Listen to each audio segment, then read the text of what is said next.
आपल्याविषयी द्वेष होता हे आपल्याला याच्यातून लक्षात येतं. शेवट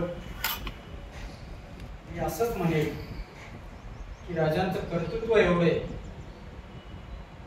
आणि छत्रपती शिवाजी महाराज आणि छत्रपती संभाजी महाराज हे दोन्ही छत्रपती असे होते ज्यांचा कुठल्याही धर्माविरुद्ध किंवा कुठल्याही जातीविरुद्ध कुठलाही मतभेद नव्हता.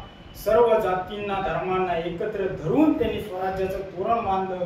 18 पगड जातींना एकत्र करून त्यांनी स्वराज्य निर्माण केलं, वाढवलं आणि सांभाळलं.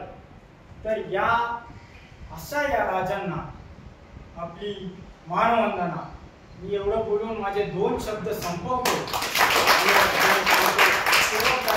दोन ओळी मी एवढंच बोलल की शुभाशिवाय किंमत नाही, शंभूशिवाय हिंमत नाही, भगव्याशिवाय नमत नाही आणि आम्ही छत्रपती शिवाजी महाराजांशिवाय कोणासमोर झुकत नाही.